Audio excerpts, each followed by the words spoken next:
CEO Ministries is an organization that seeks to come alongside other Christian ministries and with God's help and enablement, help them become more effective in achieving their goals. For the past 30 years, God has been using CEO Ministries not only to help establish ministries, but to establish new ministries both nationally and provincially, as well as internationally. This particular foundational series instructs us in biblical principles that have been forgotten, and biblical principles that has the power to bring renewal and revival in our churches. Ultimately, it's a story about us, the bride that Christ so passionately loves and died for and allowed His blood to soak the ground at the foot of the cross. The psalmist said, if the foundations are destroyed, what will the righteous do? This is an attempt to rebuild those foundations upon the biblical principles that God has taught in a new covenant relationship that we are to have with Him.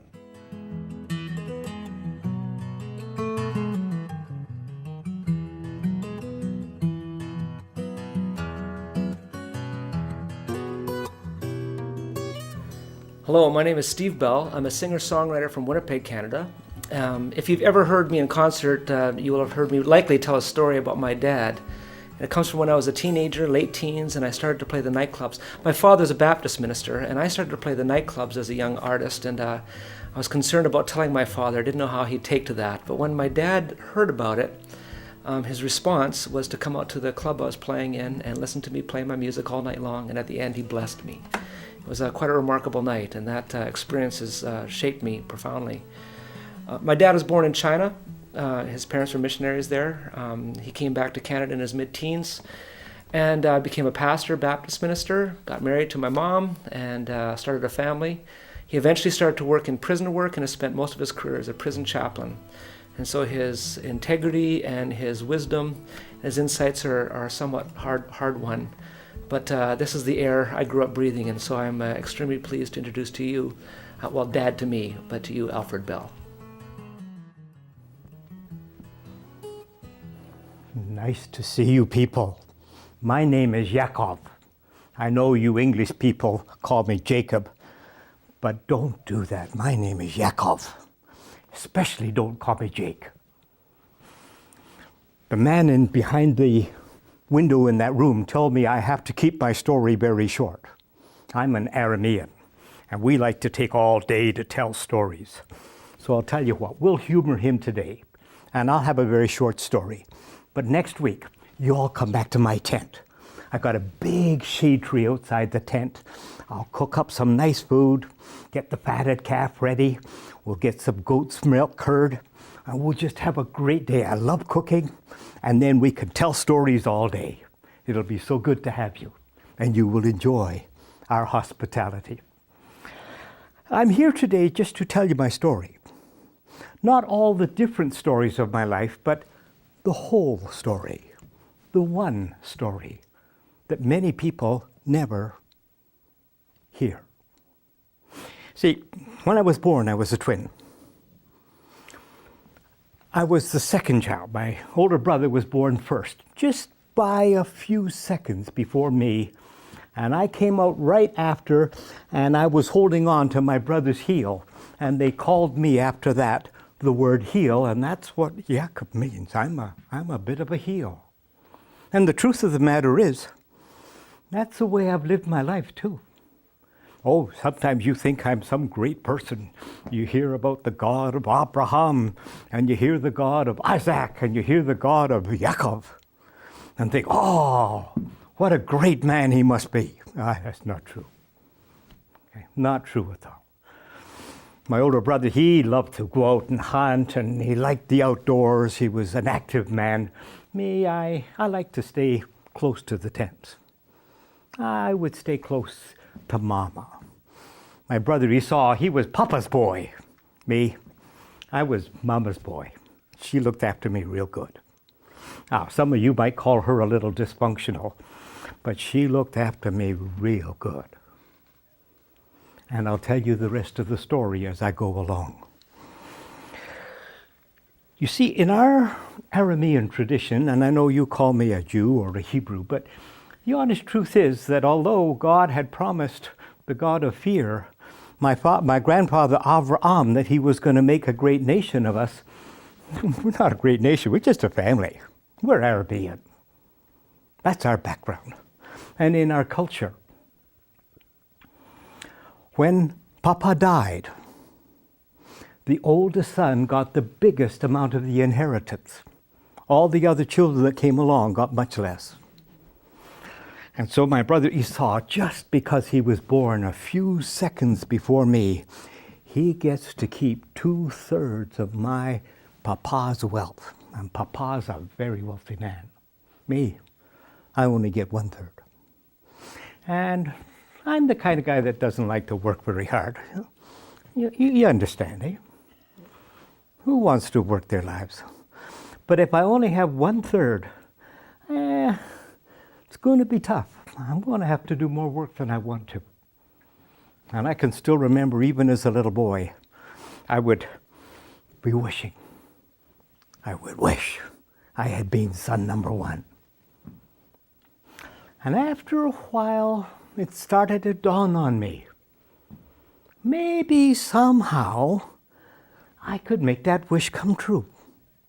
Maybe I could change things a little bit. You understand? That way, life would be much better. And I tried to figure out how I could trick my brother into giving me his birthright. Try as I might, I never could think of anything. Me and my mom, we talked a little bit about it. She told me when I was born, just before I was born, that there had been a prophecy over the two of us, and that we were going to be twins, and that the older was going to serve the younger. And if that was the case, that would be wonderful, but I was wanting to be sure it would happen. So, you try to plan. Well, as it happened, one time, my crazy brother went out hunting, up into the mountains. And sometimes you can get food, but sometimes you can't. And he come back after several days of hunting, he had got nothing. He was starving. And just like it was meant to be, when he arrived, I was cooking my favorite pot of stew. Smelled just right. And he came into my tent and he said, "Give me some of that food." And I stood back. He said, "Well, you can have some, but what's in it for me, eh? I've done all the work." "I don't care, just give me some food." Finally, I said to him, "What's a birthright to you?" Esau was so hungry. He said, "I'm going to die if I don't get food. You may as well have the birthright." I made him swear. I made him tell me on oath that it would be mine. And then I gave him the stew. It was a good deal. 1 pot of nicely cooked stew, and I got 2/3 of Papa's inheritance. Now, it's one thing to trick your brother. It's something very different to try to explain to Papa what deal you've made. And since Papa liked Esau, it was a bit hard for me. Mama and I, we talked a bit about it. And we didn't know what to do for the longest time. And in our tradition, when Papa gets really old and he thinks he's about to die, he calls in his sons and gives them a blessing. You're going to hear much about blessing in the services or the sessions that come hereafter. Very important to understand. And it's a very special time. It's a very sacred time. And in our tradition, when it's sacred, we have it around a meal. Papa was thinking. He was now completely blind. He was feeling very sick. And he called in Esau and he said to Esau, "Go out, get some of the wild game that I love. Come back and cook it just right and bring it to me. And we'll have the sacred meal and I will give you my blessing. Well, Esau, he left and went hunting right away. But Mama, now I told you Mama, she looked after me good. She heard. And as soon as Esau left, she quickly came over to me. Yaakov, come. Get a couple of the goats. Bring them here quickly. We'll kill them. I'll cook them just right. We'll fix you up. Because Papa thinks he's going to be giving the blessing to Esau. If you play it just right, you'll get the blessing. And our whole challenge will be over. I thought about it a minute and I said, but Mama, in our tradition, there's only the shadow of a hairline difference between a curse and a blessing.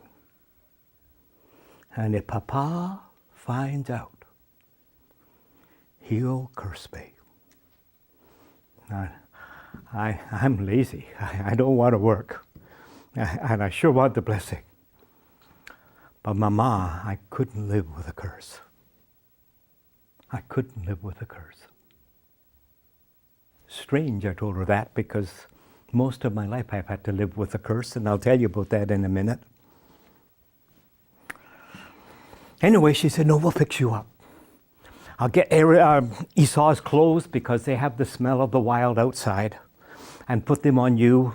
I'll get some of the animal's fur and put it on your arms and the back of your neck, so that Papa, if he feels you, will feel the hair of Esau rather than your smooth skin.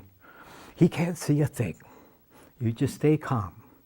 And if he does curse you, I'll take the curse on myself instead of on you.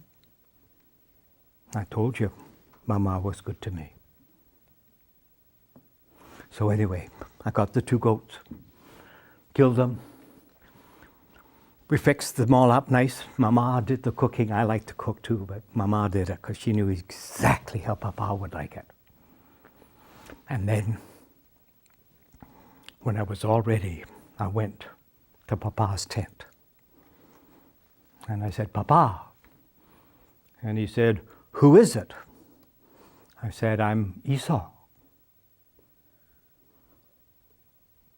And there was a pause.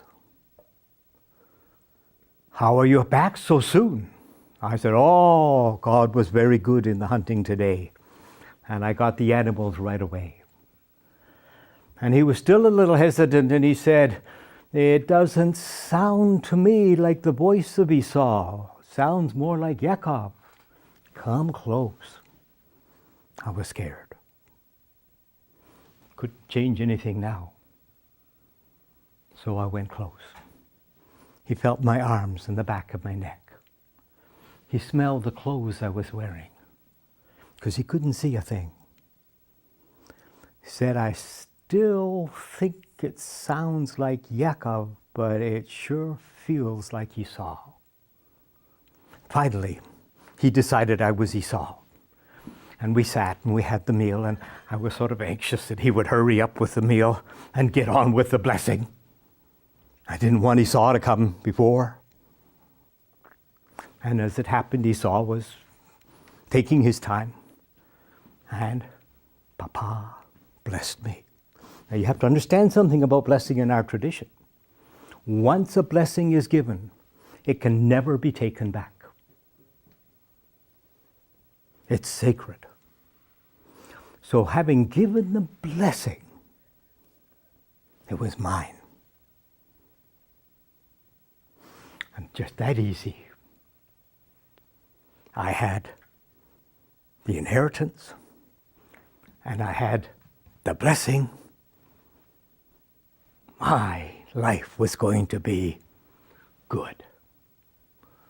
Or so I thought. But you know, scheming kind of people never think ahead about all the consequences. It wasn't very long before Esau came back. And when he went in to Papa's tent, and then Papa found out that I had fooled him, Papa went into a rage.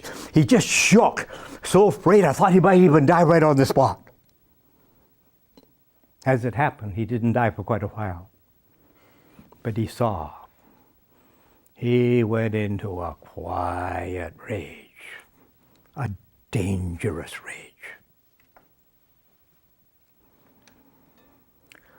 And after he left, Mama heard him tell one of his friends, as soon as Papa dies, I'm going to kill Jakob.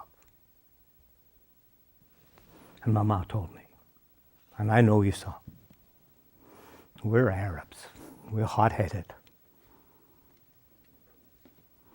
I was in trouble. And me, I don't know if you know much about me, but I'm a bit of a coward. Whenever there's trouble, I run. You understand that? I don't want to face trouble. So Mama and I, we talked about it. And she said, go into Papa and tell Papa you're going to go back to Padam Aram and get yourself a bride and ask his permission. Well, Papa, he was glad that I was going to go back home and get a good bride. And he gave me his blessing. And I said I was going. I didn't tell him how long I'd be away. It was going to be a long time. I wasn't going to get a bride. Me, I was running from trouble. It's interesting because I walked in the steps of my grandfather, Abraham. Great man. We lived in a crazy culture with a lot that was wrong, and Grandpa Abraham, he felt there was something better to life than the misery of our kind of wretchedness. And he looked for something greater. And he had left Paddan Aram, and over a long time had taken a journey and come to the place that we were now living. It was a spiritual quest. I was following in his footsteps, but I was going backwards. Not just in the way I'm walking, but in my spiritual journey too. I was going back to the old troubles, the old horrible things. Never thought about it by much. I told you I did like to be out in the wild by myself. I liked the tents. Very first night, I was out by myself in the mountains. I don't like that. I built a fire to scare any wild animals away. I slept very close to the fire. But it was a restless sleep. Every time some twig cracked, every time there was a bit of noise, wondered what it was.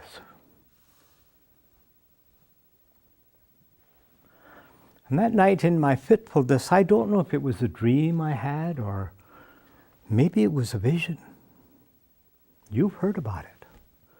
There was this big stairway all the way to heaven. And you heard the story about angels walking up and down the stairs. And you people, you made a song about all of that. But I wasn't watching the angels. That wasn't up at the opening. At the top was the God of fear. I'd never seen him before. And I knew I was in trouble. You can run from your brother, and you can run from your father, but you can't run from the God of fear.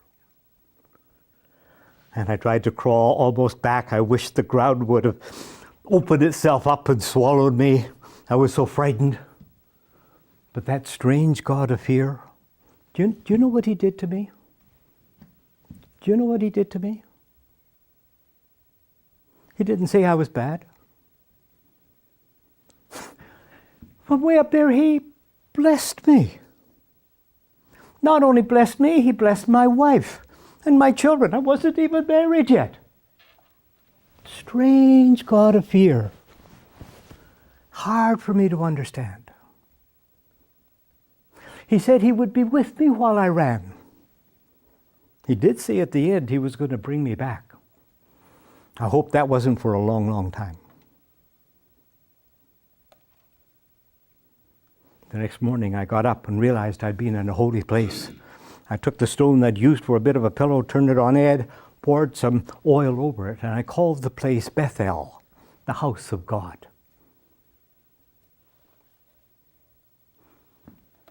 And then I continued on in my long journey, first all the way up to Haran in the north, and then you catch the headwaters of the Euphrates River and sort of walk along that valley till you get back to Padam Aram.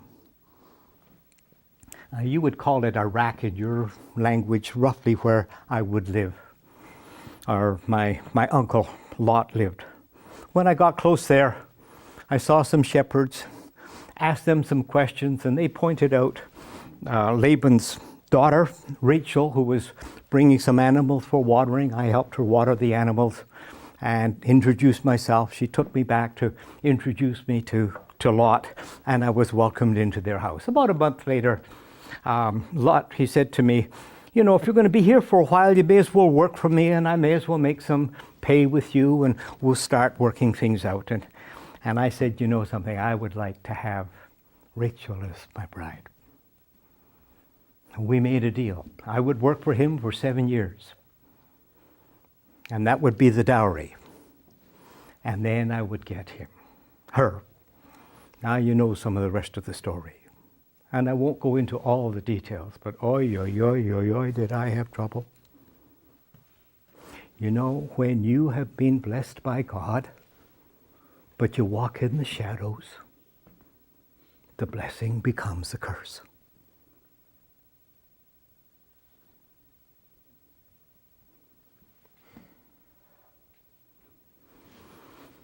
And I had troubles. After 7 years, we got married. Well, I don't know what happened that night. I probably drank a bit too much. Woke up the next morning to find out I hadn't married my wife. I'd married her older sister, Leah. I had to work another 7 years for her. And then you got 2 wives in the house, and they were forever fighting one another. You get 2 women in the house, you got trouble. Just horrible. And you know, the God of fear, he has a strange sense of humor. He said he would be with me, and he was.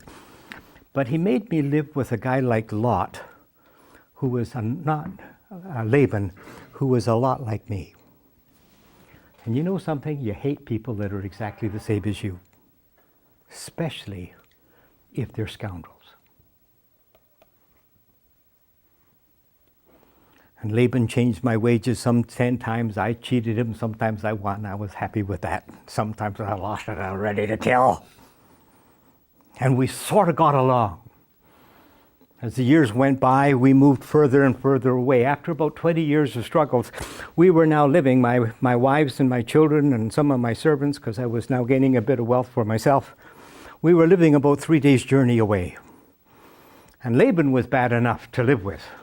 But when his sons grew up, and they were all just like him, nobody could live with them. I couldn't take it anymore. One day, I was looking after the sheep. And once again, God, the God of fear, met me. And I told him what a horrible life it was. And he told me I could run. The God of fear. He told me he'd be with me. I went back to my wives and asked, if I run, would you come with me? It's not like your kind of families that you have in your traditions. Our families were sort of arranged affairs. I wouldn't be sure my wife would come and follow me. When I asked, would you come with me, they didn't say, yes, we'll come with you because we love you. I wasn't that kind of a man. I was poor in my relationships. Wealthy businessman I know. We called them sheiks. And I had many animals and many servants. But I couldn't relate. What they said was they'd come with me because they hated Laban too. And they hated me less than they hated Laban. Well, they didn't quite say that, but that's what they implied.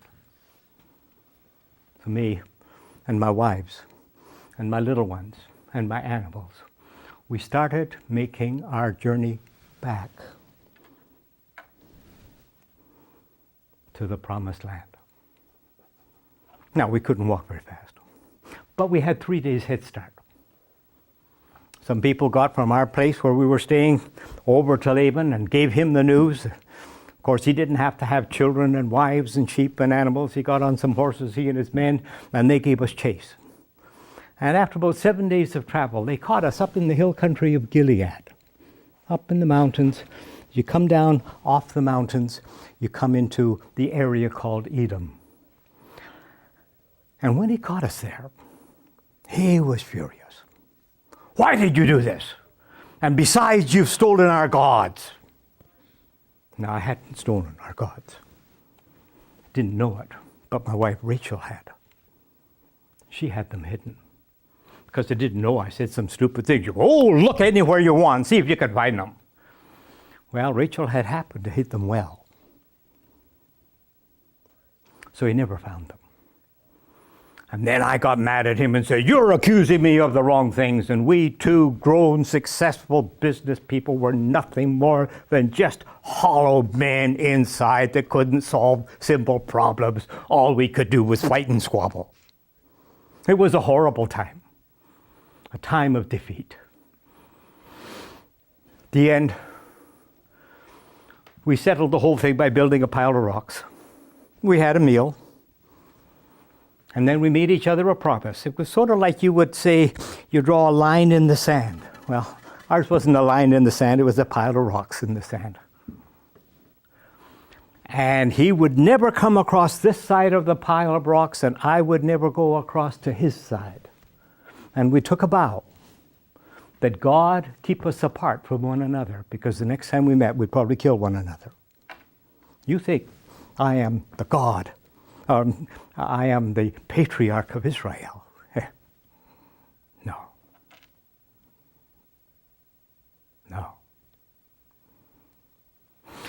Well, you know, when you're running and you're worried about what's behind you, you don't think much about what's ahead of you. And after Laban went, go back home, it dawned on me, on my side of the pile of rocks, Esau. Couldn't go back. Scared to go forward. It was a bad time. So I got some of my servants and some of my animals, and I sent them on ahead. They were to go across the little stream Jabbok and meet Esau and give him the news I'm coming and soften him up a bit. Funny. I gave more animals than I was trying to scheme when I was young to keep. It's the way it is when you're a schemer. You lose more than you get. But I'd be awfully glad if it softened him. I was scared. I was really, really scared. And I found out something else about myself. Because after a few days, messengers came back. Esau is coming to meet you with 400 of his men. And we come down out of the hill country of Gilead right down to the stream Jabbok. And Jabbok is the stream that's the boundary between the rest in the north and Edom. And the word Edom is another word for Esau, the country or the land of my brother. So if I crossed that stream, I was on his ground. That night, I found out an awful lot bad about me. Do you know what I ended up doing?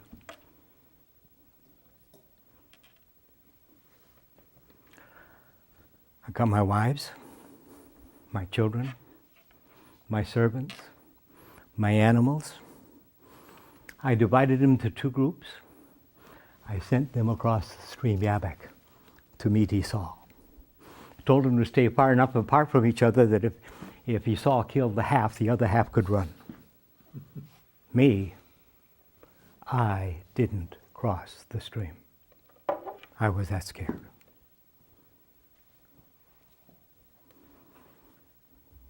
A failure. Told you I never liked to be alone. And if there was a man lonely, it was that night. Whatever I did, I was cursed. Just when you think things can't get worse, sometimes they do. A stranger came by, I don't know how it happened, We got into an argument. I'm the kind of guy that runs from arguments. I don't like trouble, but this night I got angry. And we actually got into a physical tangle and we started to really fight. I don't do that kind of thing. And as we fought through the night, the stranger just touched my hip. And it went out. Never been good since. And it dawned on me, Jacob, was fighting the God of fear. Me who always ran. But now I was so angry, so upset. All I could do was fight, and I fought, and I fought, and I fought, and all the miserable, rotten feelings I had about myself came pouring out in that night of battle. By early in the morning, I was so tired I could just hang on. And the stranger said to me, "Let me go, it's time for me to go." And I heard myself saying these words, "I won't let you go unless you bless me." Me, who turned every single blessing into a curse.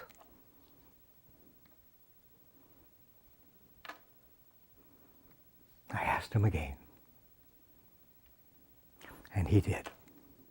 It was a strange blessing. He said, "Your name is Jacob. You're a heel. But I'm going to give you a new name because today you fought God and you stayed fighting. For the first time, you didn't run. I'm going to call you Overcomer, Israel." And he gave me a new name. And what's more was, I started feeling different about myself. By now, I had a bad hip, so I got a stick that helped me across the stream Jabbok. I went ahead of my wives and my children and my servants and my animals, and I met Esau myself, face to face. And I told him how sorry I was. And he forgave me. We've never had a fight since. Oh, it wasn't that all things were forgiven. Because you see, me and the God of fear had some accounting to do too. So me and my family, we moved to Shechem. And some bad things happened at Shechem. The king of Shechem had a son, and the son violated my daughter, sexually raped her. And my sons, because you see, when you're a schemer, you not only curse yourself, you curse your children. My sons had become schemers too. And they made it look like everything was going to be fine. And in the end, they killed every man in that village. I was scared. Our name was going to stink through all of Israel. But somehow the God of fear put fear in people, and we were able to stay. And we left Shechem. And as we journeyed, we came right back to the place I had called Bethel some 20 years before. And there, not just me, but me and my family, we reconciled with God. We took those idols that Rachel had stolen, we buried them in the ground. Never again. No more double talk with God. No more double talk with each other. And through the rest of my life, although I've had my troubles, I've had some wonderful times of shalom. Thank you for listening to an old man's story. Do you have some questions in your mind about anything I've told or anything else that comes up?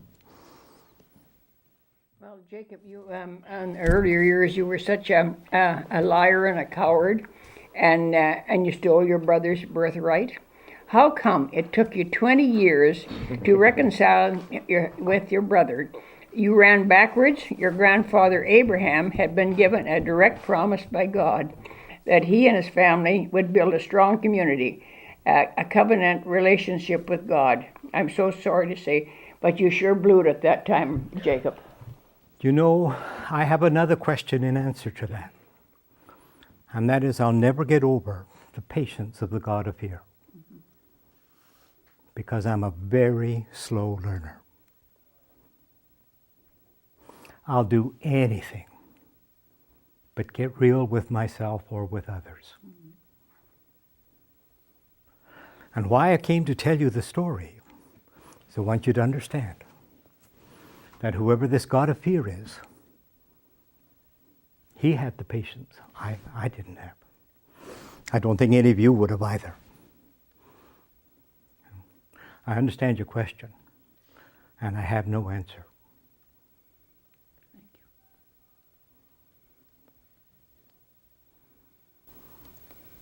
Why would the God of fear bless Jacob and not Esau? Well, I wouldn't be able to answer for Esau. Only he can. And in some sort of funny ways, he was blessed. By the time I met him, he was a very wealthy man, a sheik in his own way. I actually the one that carried worse of the curse between the two of us. Okay. But why the God of fear would bless me, I'll never understand. You people will have a better chance. You people, you got a book. This is one of them, isn't it? Eh? Isn't that a book that tells you about? We never had anything like that. You know, you got to have stories in here. You could learn. I never had that. Maybe you could answer me better than I could answer you.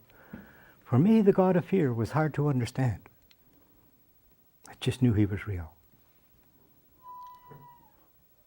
Jacob, it sounds so backwards that he would bless you when you're doing wrong.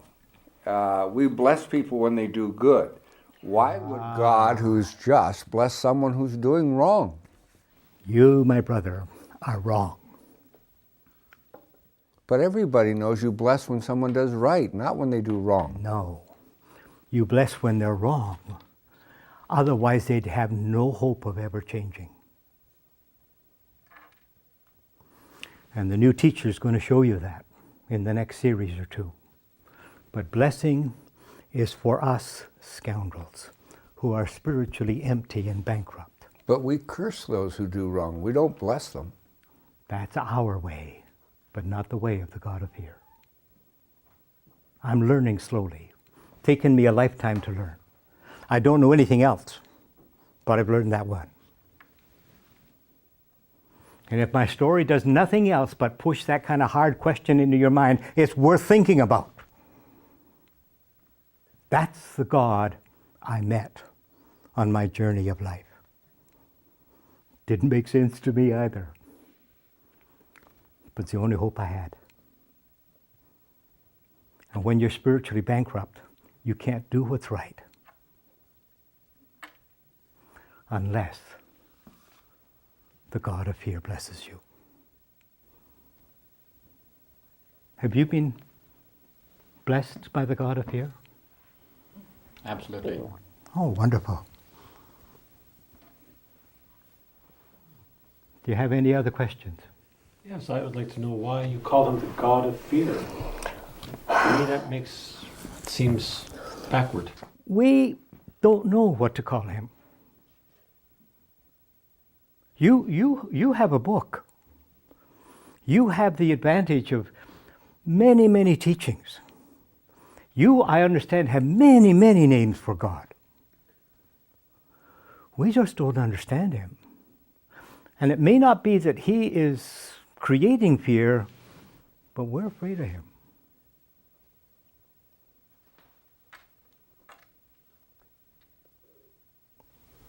But Jacob, don't you think it's a good thing to be afraid of God? Yeah.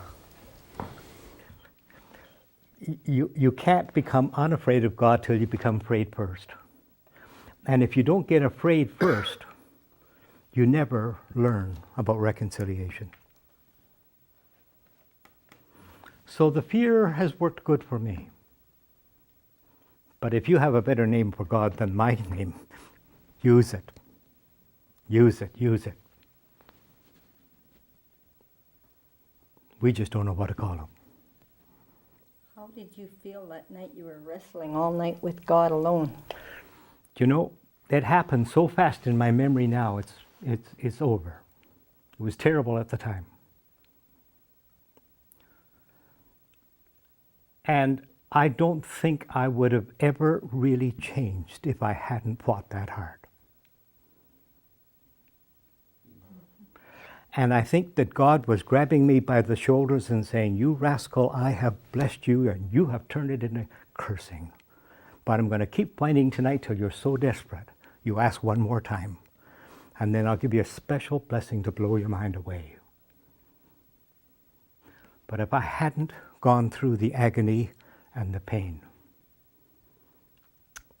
nothing would have changed this character. What do you mean when you said, when you walk in the shadows, your blessing will turn to a curse? I think for you, in your generation, in your world, you see curses as the opposite of blessings. We see them as almost the same. It isn't whether I got blessed or cursed. It's how I use that that makes the difference. And if I get a blessing and I decide to run and hide and not use it, that blessing becomes a curse. I have control by my choices. And when we talk about going into the shadows, it's when my bad side takes over. And believe me, I got lots of bad sides. Lots of them. Jacob, you said your feelings changed when he called you by a different name. Why was that? He just gave you a different name and you said something changed because you got a different name. Why is that important? I'm not sure if my feelings changed just because of that. I'm not sure at all. That's part of me not understanding God. How much of it changed because I fought that night? How much of it caused me to change because I finally faced my own bankruptcy in all of its rawness, and I could see myself for the monster I had become. But when he gave me the name, it gave me hope. So someday when I meet the God of fear, I will ask him those kind of questions. You turn from a heel to an overcomer, and is it not true in your day, a name, people become what they're called or something like that? Very often in our traditions. But it doesn't work by magic. So we would like to think, but it's only the God of fear that can help that to actually happen. So I don't know about that. I don't know how much was just in the change of a name. Certainly that's part. Wasn't your grandfather's name changed too, and that made a difference? Oh yes, oh yes, oh yes, oh yes.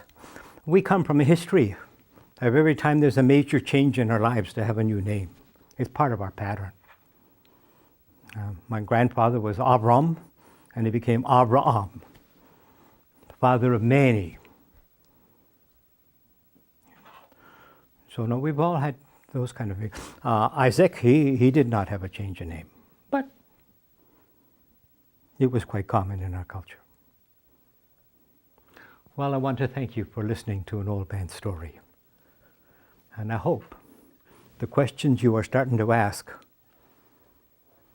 are questions you'll keep asking. That's the story of an old man. Thank you. May the Lord bless and keep you. May his face shine upon you.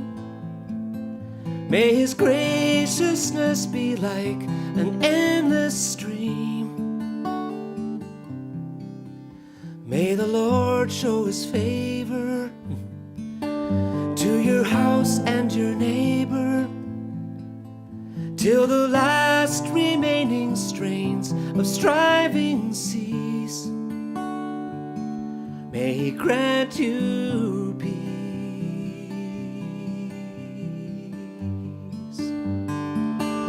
In my heart there's a sadness building up, and every turn adds to the cup, as the losses match the measure of my gains. And in the shadow of this curse, where the best implies the worst, if you're like me, you'll need to hear somebody pray.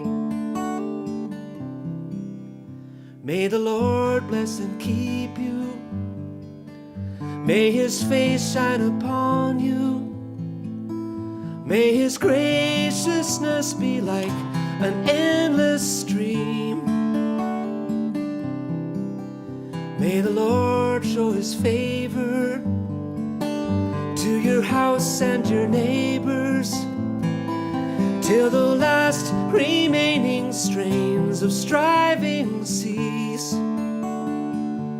May He grant you